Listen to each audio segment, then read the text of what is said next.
Well, I'll start. I feel like the shadow of Sag is so loud right now, which is Mm, the know-it-all. I know it all and I've been everywhere and I have formed my opinions and I've formed my beliefs and I am here to tell you and educate you. And we're all dealing with that. We all have that inner Sag in us that's like so positive of what we know to be true. And I mm, think that when we get too wrapped up in those opinions, it's like, where's the hope? Like, where's the expansion if we are just stuck in what we believe to be true? And a lot of it is such old programming from before. And like you just said, we are in such a time of flux and change where the mind itself is like going through such an evolution that to stay stuck in what we have always believed or in our old thought patterns, our old connection to philosophy is such a waste. Right? Where's the mm. excitement? I think what's happening, we're in a cultural shift, so they are no longer on top of it. It's undecided what will be next. I think that they own the archetypes, and the archetypes are sort of dead, all the archetypes, and so I think they find themselves, because with Pluto going through their second, they don't know where to make money. They're not where their values were. They were like very good, like sidekicks to the classic, business person, like Libra in their 11th house. Like Sagittarius are basically the steward or stewardess that comes to you in the skies, and they're also the ones on the plane buying the drinks. Like they are the travelers, are the ones who want to travel. But that whole image of like just knowing how to get along with everyone. And I think we talked about Libra, and they're changing their ego and their interface. So I think Sagittarius are like used to being life at the party, and now there's a little reluctance there because they're under construction. The fourth house for them, Pisces, all their karma with their family. That's what they had to face. They faced all their dark family stuff, and I can tell you for every Sag I know what that was. Yeah. I mean, and family stuff is just like the ultimate karma, isn't it? Yeah, it's like Because it's it's a just free like spot. If you we're don't have stuck it, with it's a free these spot. people. We can't control them. Like Yeah, it's the yeah, hand that was dealt. yeah. Well, Unchosen, I think, is a handcuff. I think literally, like, if I wasn't handcuffed to that, I wouldn't even care. I don't want to be anywhere around it. My soul does want to run away from it. Like, so I get it. It's where it's at. And I have a, Scorpio in my fourth, so I deal with that. But so I think Sagittarius were always super over happy because they were hurting inside. There was always this mopey part of Sag.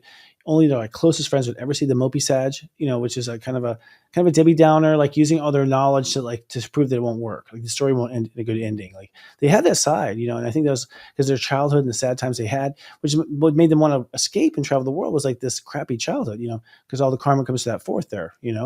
So I think they're very ambitious because of it. So again, what's my motivation? I see a lot of Sagittarius staying home, raising kids, like chilled out than the version I knew before. Yeah. Yeah. Yeah, again, it's like the evolution and I think that we're all sort of in this pause right now Mm, where we know that we're evolving and we can see how far we've come, but we also don't really know what is it going to look like next. mm, So there is a pause and the pause is easier for some signs mm. and more difficult for others because not everybody likes to just hunker down. And we're having to hunker down in a way with this all of this Neptunian energy, which we'll get to. Mm. Well, I mean, as far as Sages, they haven't gone for their dreams. I think they're very, where this goes next for them after, Pisces, Neptune, and the Aries energy is all about personal dreams and chasing after what you love, and them being re-inspired to fall in love or chase after their heart's dreams, or their character is defined in really making dreams come true. But they were asking for sort of like the Flintstone, the last era's, value system.